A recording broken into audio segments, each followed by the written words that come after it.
नमस्कार दोस्तों, मैं हूं डॉक्टर विक्रम और आज का जो टॉपिक मैं आपके साथ डिस्कस करने वाला हूं वो है hair colour, hair dye, mehndi, greying of hair, premature greying of hair, इन सब चीज़ों का हम इलाज कैसे। तो दोस्तों आज का वीडियो मैं शुरू करता हूं हेयर की एनाटमी के साथ। जो हमारे बालों की एनाटमी रहती है या जो बालों का एक्चुअल स्ट्रक्चर रहता है उसे आप ऐसे समझिए, जैसे ये एक पेन है।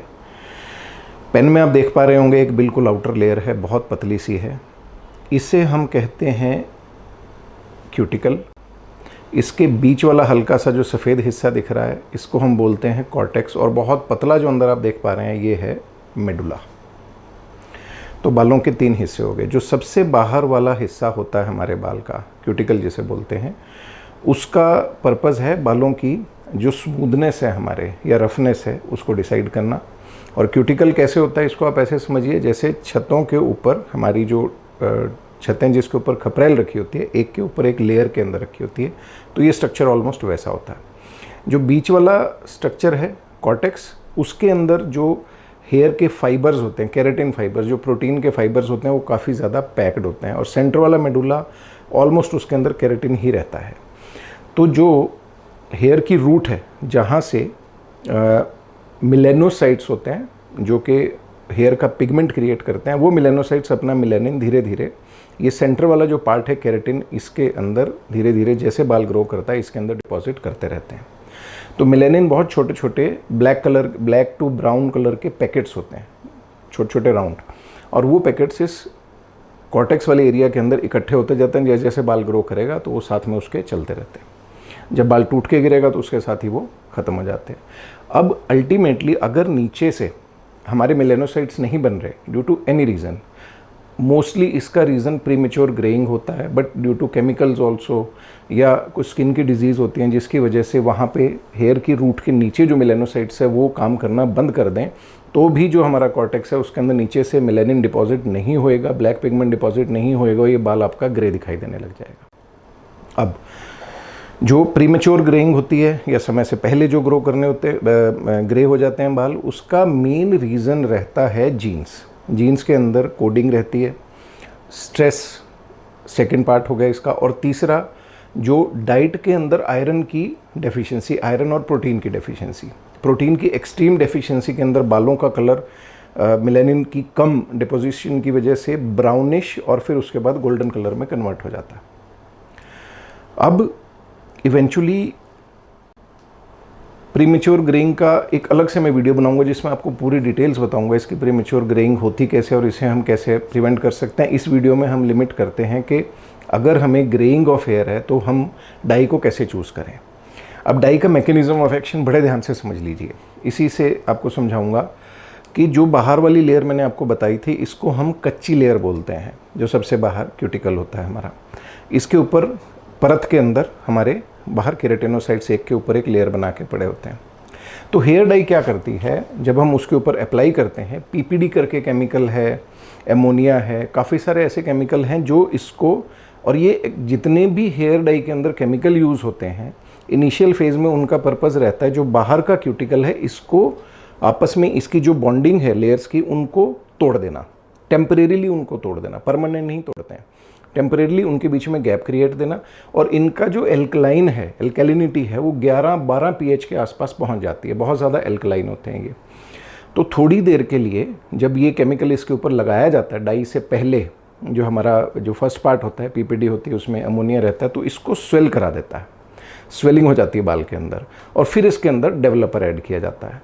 तो जैसे ही ये बाहर वाले केराटिनोसाइट्स स्वेल होंगे, सो कॉल्ड टाइल्स के बीच में गैप बनेगा और उस गैप के बीच में से डेवलपर अंदर घुस जाता है। अंदर घुस के वो कहाँ जाएगा, जो हमारा सेंट्रल कॉर्टेक्स है वहाँ पे घुस जाएगा। और फिर जब हम उस सारी प्रोसेस से कवर करके उसको वॉश कर देते हैं हेयर कलर होने के बाद, तो वापस से वो क्लोज हो जाता है, और क्लोज होने के बाद जो हमारा हेयर कलर है वो इस सेंटर वाली लेयर के अंदर डिपॉजिट हो जाता है। इसे बोलते हैं परमानेंट हेयर कलरिंग। अब ये तो हुआ इसका प्रोसेस। तो जो शुरुआत हुई थी हमारी हेयर कलर की, वो हुई ही इसी बेसिस पे थी कि आउटर क्यूटिकल को डैमेज करो और फिर अंदर जो कॉर्टेक्स है वहाँ तक अपना कलर डाल दो। अब इसमें समस्या क्या आ रही है? समस्या पहला तो जो केमिकल हम यूज़ करते हैं पीपीडी, वो केमिकल बहुत से लोगों को स्किन एलर्जी भी करता है। एमोनिया है वो भी स्किन एलर्जी करता है। थर्ड इसके अंदर कंपोनेंट होता है हाइड्रोजन पेरोक्साइड, वो भी कहीं ना कहीं एलर्जी करता है। तो ये प्योर केमिकल्स होते हैं। और क्योंकि इसका मैकेनिज्म ऑफ एक्शन मैंने बताया कि इसने अंदर घुस जाना है, तो इसलिए इसका कलर बहुत लंबे समय तक स्टे करता है। अब इसको थोड़ा सा और बारीकी में नीचे चलिए। सेम प्रोसेस, क्योंकि जब भी हम हेयर कलर करते हैं तो ऐसा नहीं है कि हम हेयर की रूट तक, जो बालों की जड़ है वहाँ तक कलर नहीं करते, वहाँ तक भी हमारा कलर पहुँचता है। वहाँ कलर पहुँचने के बाद जिन लोगों की स्किन बहुत ड्राई है, तो ये कलर अंदर रूट के साथ साथ अंदर पेनेट्रेट कर जाएगा। सेम दोनों ही चीज़ें, जिसने आउटर क्यूटिकल डिस्ट्रॉय करना है वो भी अंदर जाएगी चीज़, और जिसने हेयर को कलर करना है वो भी अंदर रूट्स के अंदर पेनेट्रेट करेगा। अदरवाइज तो फिर आपकी रूट्स नीचे से वाइट दिखाई देंगे और ऊपर फिर ब्लैक होंगी। अब जब ये अंदर चला जाता है तो इवेंचुअली जिन लोगों की शॉर्ट रूट्स होती हैं, रूट सरफेस के साथ होती हैं, ये स्किन जिनकी बहुत ड्राई होती है, उन केसेस में ये बहुत अंदर तक पेनेट्रेट कर जाता है। और ये बात आपको कोई नहीं बताएगा कि हेयर कलर ही आपके मेलेनिन के सेल्स को डैमेज करना स्टार्ट कर देता है। जो मेलेनोसाइट्स होते हैं वो डैमेज होना स्टार्ट हो जाते हैं। एक चीज़ गौर से सुनना, और आप अपने आसपास जो भी अपना सर्कल है उसमें डिस्कस करना कि जब किसी ने हेयर कलर स्टार्ट करना शुरू किया था तो हल्का सा देखते हैं कि यहाँ मेरे हल्का सा पैच था तो मैंने लगाना शुरू किया। Normally after 35-36 years of age, 30 साल के बाद धीरे धीरे करके ऑलमोस्ट 35 तक हर व्यक्ति के यहाँ जो कलम वाला एरिया होता है यहाँ पे हल्के सा ग्रेइंग स्टार्ट हो जाती है। तो पहले यहाँ लगाया, फिर यहाँ लगाया, फिर ये सारा बढ़ता चला जाता है। ये प्रोसेस उसके पीछे यही है। और ये प्रोसेस अप्रॉक्सीमेटली 70 से 80% लोगों में ऐसा ही होता है कि आपने थोड़े अमाउंट में थोड़े समय के लिए कलर लगाया, इवेंचुअली आपको उसको कलर की जो रखने की, जो कलर को स्कैल्प के ऊपर हम रखते हैं डेवलपर को, उसकी भी बढ़ानी पड़ती है आपको मियाद, और इवेंचुअली कलर के लिए पूरा का पूरा एरिया आपको कलर करना पड़ता है। और ये होता है क्यों है कि आपकी रूट तक कलर पहुंच गया तो जो डैमेज उसने क्यूटिकल की बाहर करनी थी वो उसने अंदर रूट्स के लेवल पे भी, नीचे रूट के लेवल पे भी कर दी। अब अगले कंसेप्ट को बड़े ध्यान से सुनिए, क्योंकि ये चीज़ अगर आपको समझ में आ गई तो अगली चीज़ बहुत ईजिली पकड़ लेंगे। अब जो भी आपको मार्केट में सेल किए जा रहे हैं ऐसे कलर्स जिसे बोलते हैं कि ये पीपीडी फ्री है, अमोनिया फ्री है, वो क्या एक्चुअल में कलर्स होते हैं? वो एक्चुअल में कलर्स नहीं होते, वो सिंपल डाइज होती हैं। डाई जैसे आप कपड़े के ऊपर या हाथों के ऊपर हमें कई बार कुछ इस तरीके के रंग लग जाते हैं कि जो हम कई दिनों तक वॉश ऑफ नहीं कर पाते, जैसे कि हमारे प्रिंटर की इंक फॉर एग्जांपल लग गई तो कई दिन तक वो वॉश नहीं होती। सेम वे केराटिन का ही स्ट्रक्चर हमारा बाल है, तो कुछ हद तक जो हमारा बाहर वाला क्यूटिकल है वो हल्का सा उस कलर को टेम्परेरीली अपने ऊपर लगा लेता है, या उसको रिएक्ट कर जाता है, या उसको पकड़ लेता है, तो वो बहुत हल्की सी एक शेड आपको ऊपर से दिखाई देनी शुरू हो जाती है। तो अब दोस्तों मेहंदी के साथ हम इस प्रोसेस को कंपेयर करते हैं। मेहंदी क्या करती है? मेहंदी एक वेजिटेबल बेस्ड कलर डाई है वो भी डाई, बट वेजिटेबल बेस्ड है। जो भी चीज़ें हमें ऑर्गेनिक या नेचर से मिलते हैं उनके बॉडी के साथ रिएक्ट करने के या एलर्जी के चांसेस बहुत कम होते हैं। मेहंदी को जब हम हेयर के ऊपर अप्लाई करते हैं तो वो एक अपनी पतली सी लेयर बाल के ऊपर छोड़ देती है, क्योंकि मेहंदी का जो अपना रंग है वो रेड से लेके और डार्क रेड की तरफ रहता है, वो ब्लैक नहीं होता। मेहंदी को ब्लैक कलर देने के लिए उसके अंदर हम आयरन ऑक्साइड मिक्स कर सकते हैं, जो कि नॉर्मली ट्रेडिशनली एक आयरन के कटोरे के अंदर हम मेहंदी को रात भर भिगो के छोड़ देते हैं। तो जो जंग लगने का प्रोसेस होता है, जर लगने का प्रोसेस होता है, वो आयरन के साथ रिएक्शन होता है उसका, और वहाँ से आयरन ऑक्साइड्स जो हैं वो आके मेहंदी के साथ मिक्स हो जाते हैं और इवेंचुअली हमारे स्कैल्प के ऊपर वो कलर और डार्क दिखने लगता है। तो वो ब्लैक नहीं होता, वो रेड की ही बहुत ज़्यादा डार्क शेड होती है। अब इसके अंदर ऐड किया जा सकता है इंडिगो, जो मार्केट में आपको कमर्शियली अवेलेबल डाइज या हिना मिल जाएंगी जो कि क्लेम करते हैं कि ये ब्लैक वाली साइड पे जा रहे हैं, उनमें इंडिगो होता है। इंडिगो भी नेचुरल है, बट कुछ केसेस के अंदर इंडिगो से एलर्जी हो सकती है। तो जो डार्क कलर की मेहंदी है उनको आप ईयर के पीछे ज़रूर एक बार टेस्ट करके देख लें, सेम जैसा कि हम किसी भी हेयर कलर के साथ या हेयर डाई के साथ करते हैं। कान के पीछे बहुत सेंसिटिव स्किन होती है, यहाँ पे लगा के उसको 5 मिनट छोड़ दीजिए।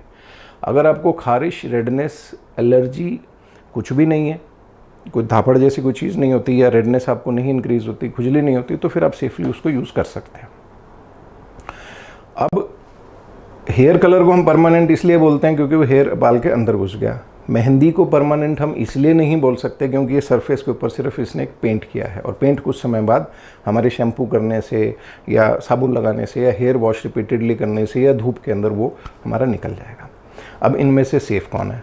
लॉजिक मैंने पहले बताया आपको कि अगर हमारा क्यूटिकल या आउटर स्ट्रक्चर हेयर का टूट के उसके अंदर कोई केमिकल प्रवेश कर रहा है तो वो हमारा रूट्स के लेवल पे भी हो रहा है, मेलानोसाइट डैमेज हो रहे हैं। तो इस लॉजिक को समझते हुए मेहंदी हमारे लिए ज़्यादा सेफ़ है। बट मेहंदी की मियाद बहुत ज़्यादा नहीं होती और उसके अंदर वो कलर हमें नहीं मिल पाता जो कि हेयर डाई के अंदर मिलता है। तो एक तरफ आपको अपनी कॉस्मेटिक चॉइस पूरी होती हुई दिख रही है और दूसरी तरफ आपको डैमेज का खतरा है। तो इन दोनों चीज़ के बीच में आपने एक जिसको बोलते हैं तालमेल बिठाना, वो that you have to do. And मेहंदी के बाद एकदम से हेयर डाई काम क्यों नहीं करती? क्योंकि मेहंदी ने जो आपका आउटर क्यूटिकल वाला स्ट्रक्चर था उसको ऑलरेडी उसके ऊपर उसकी सारी लीकेजेस बंद कर दी हैं। तो मेहंदी आपके रूट के स्ट्रक्चर को कहीं ना कहीं सेव करती है केमिकल से, क्योंकि उसके ऊपर एक लेयर लगा देती है, नेचुरल लेयर। तो इसलिए मेहंदी के हटने का या उसको वॉश करने का पहले प्रोसेस रहता है, उसके बाद ही हेयर कलर हो पाएगा। मेरी पर्सनल चॉइस पूछेंगे तो हिना और इंडिगो पे बेस्ड जो आपको मेहंदी मिलती है मार्केट के अंदर, उसे आप यूज़ कर सकते हैं। वो बहुत ज़्यादा सेफ़ है as compare to hair colour के। हेयर कलर में डेफिनेटली जो लुक्स आती हैं, जो चीज़ आएगी वो बिल्कुल डिफरेंट होती है, बट वो बहुत ज़्यादा आर्टिफिशियल और बालों के लिए डैमेजिंग है। एक तो मैंने आपको ये बताया कि हेयर कलर एक बार आपने यूज़ करना शुरू कर दिया तो फिर आपकी ग्रेइंग जो है वो बहुत स्पीड से बढ़ेगी। लॉजिक मैंने आपको बता दिया। दूसरी एक और चीज़ समझिए, जिन लोगों को बहुत मामूली 0.1% भी पीपीडी या अमोनिया या इन केमिकल से अगर उनको एलर्जी है तो फिर आप समझ के चलिए हेयर फॉल भी इंक्रीज़ होगा। हेयर फॉल, हेयर थिनिंग उन लोगों में बहुत होती है जो बहुत लंबे समय से हेयर कलर्स यूज़ कर रहे हैं। मेहंदी वाले लोगों में आप देखोगे कि हेयर फॉल की समस्या बहुत कम रहती है, क्योंकि वो बाल के स्ट्रक्चर के अंदर घुस के उसको डैमेज नहीं कर रही। तो ये है दोस्तों लॉजिक हेयर कलर का, और इंक्रीज़ हो जाता है। तो मार्केट में जो पीपीडी फ्री, एमोनिया फ्री आपको डाइज मिल रही हैं वो कंपैरेटिवली सेफ़र हैं एज़ कम्पेयर टू जो पीपीडी और अमोनिया और हाइड्रोजन पेरोक्साइड के साथ मिक्स डाई आपको मिलती है। अब एक नया प्रोडक्ट आया है शैम्पू बेस्ड हेयर कलर। तो वो क्या चीज़ है उसके बारे में आपको बताते हैं। शैम्पू बेस्ड हेयर कलर इसी प्रिंसिपल पे बेस्ड है कि उसके अंदर डाई ऑलरेडी या उसके अंदर कलर्स डले हुए हैं। सिंपल डाई है, वो स्ट्रक्चर को डैमेज नहीं करेगी। वो बहुत हल्की सी लेयर आपके बालों के ऊपर लगेगी और वो उसमें उतना ज़्यादा एकदम से अगर आपका जो ग्रेइंग ऑफ द हेयर है बहुत एक्सट्रीम लेवल पे है तो शैम्पू बेस्ड हेयर कलर से एकदम आपको रिजल्ट नहीं मिलेगा। आप लेयर दर लेयर बार बार जैसे शैम्पू करते रहोगे तो फिर आपकी हर एक स्टैंड के ऊपर उसकी रिपीटेड लेयरिंग होती जाएगी और इवेंचुअली हो सकता है कि आपको एक दिन के इंटरवल पे 8-10 दिन करना पड़े। फिर आपकी जो बीच में उसका फ्रीक्वेंसी आप उसे बढ़ा सकते हैं, कम कर सकते हैं। लाइक आपने 3 दिन के इंटरवल पे किया, फिर 4 दिन पे किया, फिर हफ्ते में एक बार किया। तो इनिशियली आपको जो एप्लीकेशंस हैं, जो वेजिटेबल बेस्ड जितनी डाइज़ हैं या कलर्स हैं, उसकी एप्लीकेशन आपको ज़्यादा रखनी पड़ेगी और फिर लेटर ऑन आप उसकी जो फ्रीक्वेंसी है वो कम कर सकते हैं। लाइक उसको हफ्ते में एक बार भी यूज़ करेंगे तो आपका काम चल जाएगा। लेकिन हेयर कलर क्योंकि परमानेंट वाली श्रेणी में आता है और वो अंदर तक एंटर कर जाता है तो एक बार करने पे आपका महीना, 1.5 महीना, 2 महीना वो सेफली चल जाता है। अब जिन लोगों को कलर करना ही है तो उन लोगों के लिए 2 बहुत ज़रूरी चीज़ें बताऊँगा। पहली तो ये कि हेयर कलर में सन एक्सपोजर बहुत ज़्यादा नहीं करो। सन एक्सपोजर जितना ज़्यादा होगा उतना अल्ट्रावायलेट लाइट की वजह से आपके हेयर को डैमेज होता है। सुपरफिशियल लेवल पे, क्यूटिकल्स के लेवल पे डैमेज होता है। तो जब आप नहाओगे उसके बाद तो हेयर कलर बहुत जल्दी वियर ऑफ कर जाएगा। फिर कुछ शैम्पूज़ ऐसे हैं जो कि आपके हेयर कलर के बाद उसको क्यूटिकल को उसके ऊपर कंडीशनिंग करके फिर भी सेफ़ रखते हैं ताकि उसके अंदर से वो कलर की लीकेज या उसके अंदर से जो पिगमेंट है बाहर ना निकले। तो ये 2 चीज़ें करिए। और जो केमिकल बेस्ड कलर्स है उनकी फ्रीक्वेंसी कम रखिए, जितना कम समय के लिए हो सकता है और जितना गैप बढ़ा के लगा सकते हैं इस हिसाब से आप लगाइए। मेहंदी को जितना फ्रीक्वेंटली आप यूज़ कर सकते हैं आप करिए, उसमें कहीं कोई नुकसान आपके बालों का नहीं होगा। राइट। सो ये हमारा नटशेल था। आपको वीडियो कैसा लगा प्लीज़ ज़रूर बताइएगा। चैनल सब्सक्राइब नहीं किया है ज़रूर सब्सक्राइब करें। Thank you so much.